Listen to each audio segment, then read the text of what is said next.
Hello, hello, Transurfer and the Transurfing Curious. My name is Renee Garcia, guys, and this is TransurfingTV. And today on TransurfingTV, I'm going to read another random part of this little bad boy here, Reality Transurfing.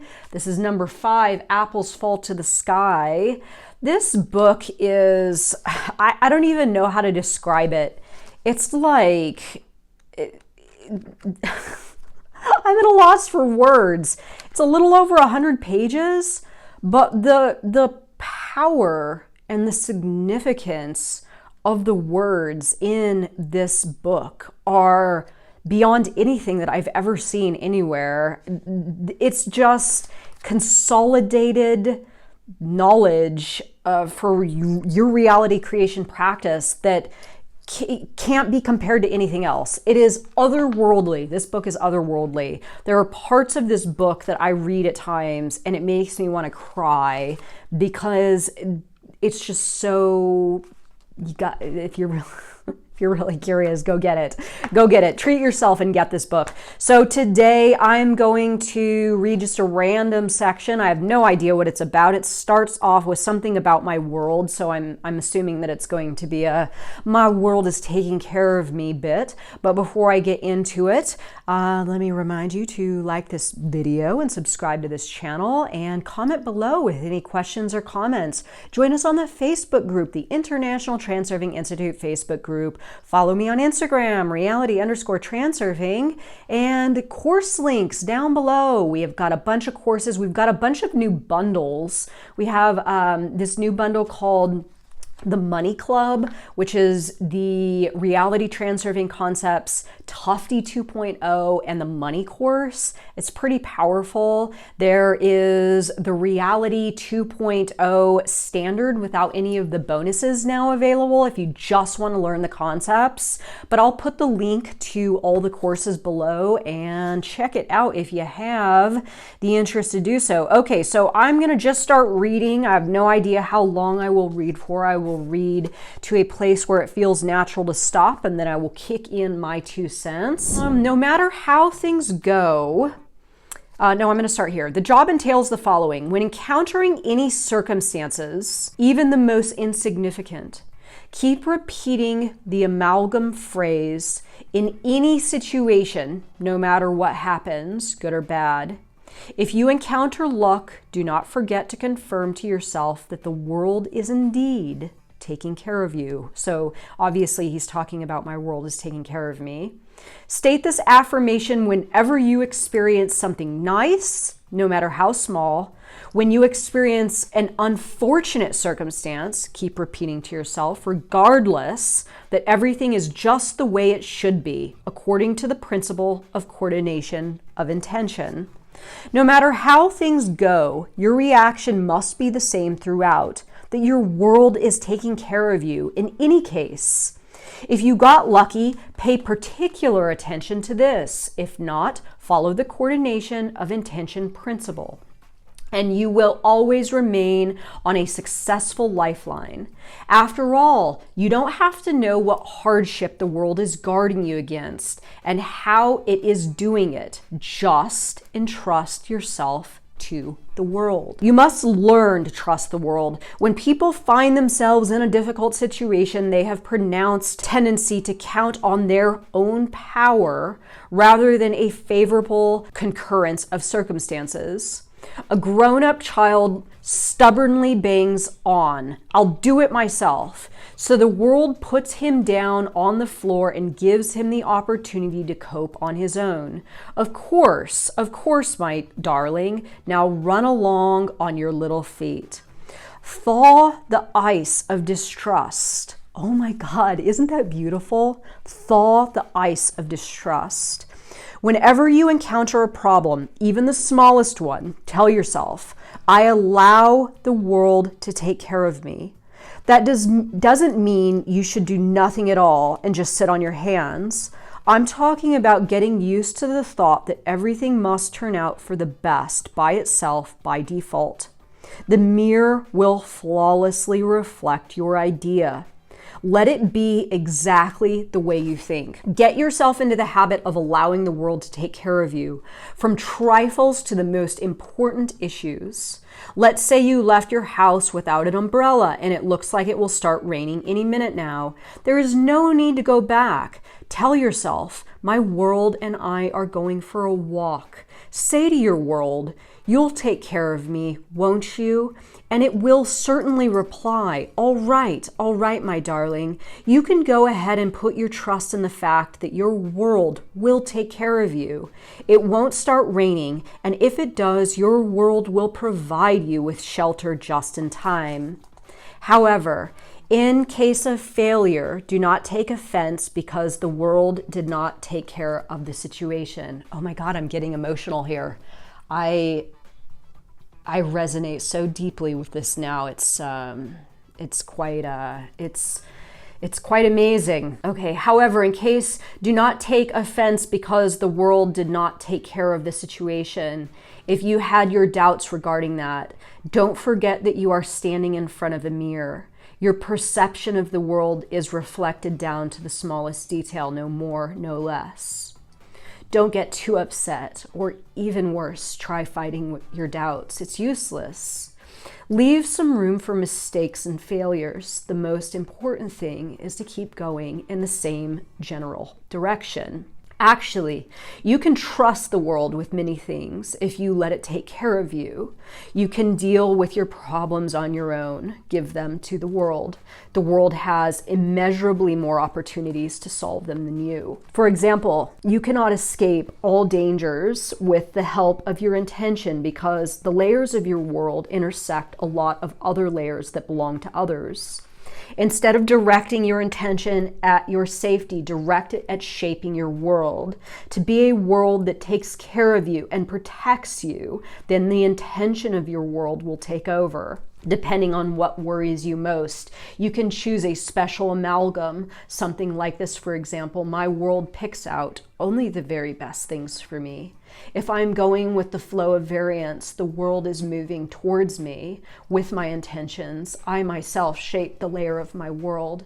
My world protects me. My world rids me of my problems. Wow. My world makes sure that I live an easy and comfortable life. I place an order and my world completes it. I may not know, but my world knows how to take care of me. My intention is being realized.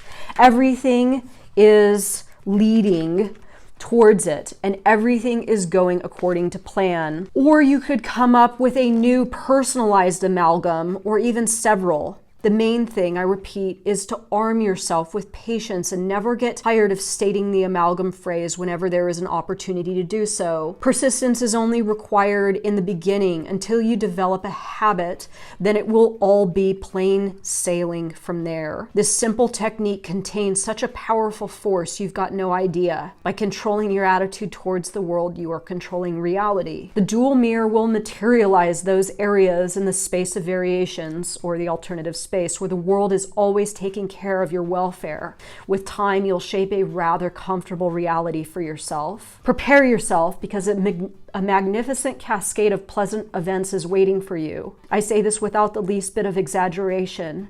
The layer of your world will literally transform in such a way that you will barely have time to get surprised. And now, this very moment, you already understand that you will never look in the world mirror the way you used to.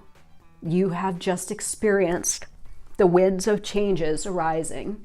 It will take care of everything. Be sure of that. Oh my God, guys. Wow, what the fuck? Hang on a second. Let me blow my nose here. Gee whiz. Okay, so this is obviously emotional for me. I had no idea this passage before I read it, and I probably would have prepared myself a little bit more, but I just kind of let it roll. I think the reason that this affects me to the extent that it does is I was living the absolute opposite of this for so many years. I viewed my world as an absolute inhospitable place where there was a constant barrage of threats and you know, undesirable events, and I felt as though I was the victim. And if anything good came to me, I felt like I had to really like inner intention the hell out of the situation to get it. And if anything good came to me, I felt as though I had to like grab it and like hold on to it really tightly.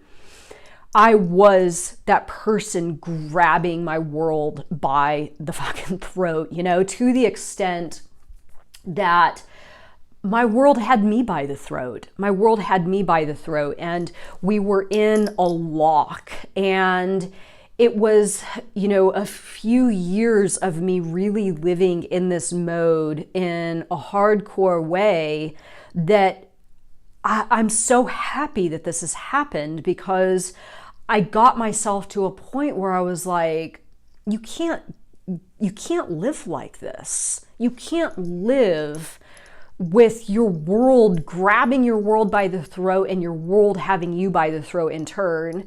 And something just dawned on me. This is the second time I've read from this book, and I know at the beginning I said that it's just this magical book, and it's really a powerful tool in creating your own reality. And it just dawned on me why this book is so powerful. It all has to do with the mirror. And mirror work, I'm sorry, I'm gonna have to blow my nose one more time. I can't believe I've gotten this emotional over reading this. Okay, so mirror work for me has been everything. It has been absolutely everything. As I've stated in a previous video that just aired recently, I've always been a pretty powerful person, in the sense that I understand the power of action. I understand setting an intention and going for it. I understand keeping your thoughts in line with what it is you want to do and running slides and all that kind of stuff. I get all that kind of stuff. And I was able to do all of this pre-reality transurfing, but my mirror was still really messed up. And it wasn't until I found this knowledge that I understood I understood what I was being offered by my world. I have now the power to use the skill set that I have and the things that I have cultivated, the tools that I've cultivated on my own pre-reality transurfing, to get some of the things that I want in this world. But at the same time, now I have this knowledge where I understand the nature of the mirror, the world mirror, and I'm able to experience this optimal version of myself operating with the gifts and the things that I have, but also fine-tuning them in a way where I can experience reality in a way where I actually get to enjoy what it is that I can create on my own. I know that probably sounds a little ambiguous, but I'll just say this. I had success pre-reality transurfing, but I was miserable. I was absolutely miserable. I had all this stuff. I had money and cars and nice places to live and fancy trips and all that kind of stuff. But I was absolutely miserable. And I still viewed my world as a place that was scary, a place that was fucked up. I still suffered from poverty mentality. I still doubted the intentions of my world for me. I thought my world was out to get me. Circumstances were out to get me. People were out to get me. I didn't feel like I belonged in my world. So I wasn't able to actually enjoy anything that I created for myself, however nice it was.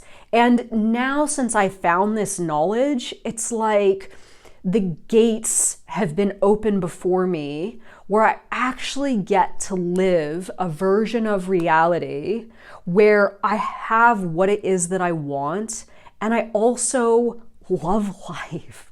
and love myself, but most importantly, love my world. And the pressure that this has taken off of me, I think, is what brought me to tears.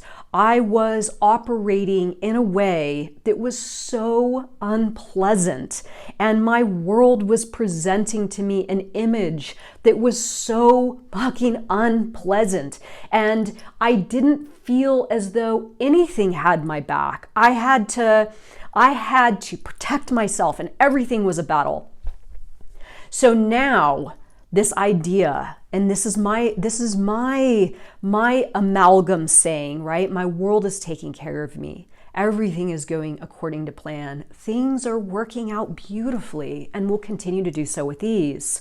What this has done for my mindset and my ability to actually enjoy my life is the biggest, most luxurious gift that I've ever been given in my life.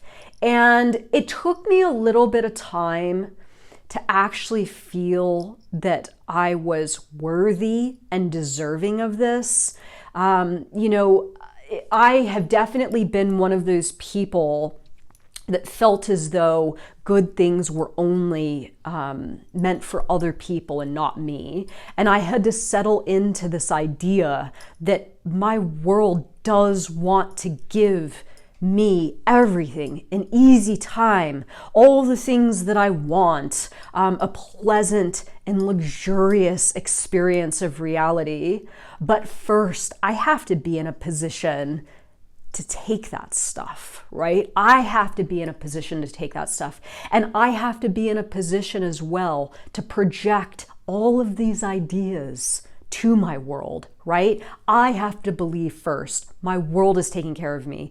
Everything's going according to plan. Things are working out beautifully and will continue to do so with ease.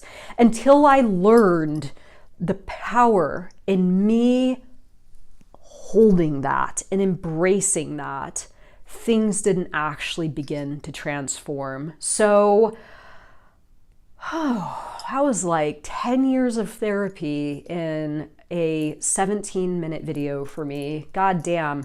This stuff continues to give to me 6 years in. Don't stop. If you're new to this, I'm telling you, there are gifts beyond anything you could have ever hoped for yourself. And I'm experiencing that right now. My world is cradling me. I have a beautiful place I live. I have everything that I've ever wanted in my life. I just got another puppy. I'm absolutely in love. My partner's supportive and loving. I'm healthy. I'm thriving. I'm creative. My world is offering me the best. I'm giving my best to my world. And oh my God, I never thought this was an option available for me. It is, and it's available for you too. And I hope that you have the ability to reach out and grab that and take it for yourself now, because it is bitchin'. It is bitchin'. Oh my God. Okay, so I'm gonna wrap this up. Thank you for watching my video. All the links below. Join us in the Facebook group. And thank you so much for coming to this channel, guys. Have a good one. See you next time. Bye.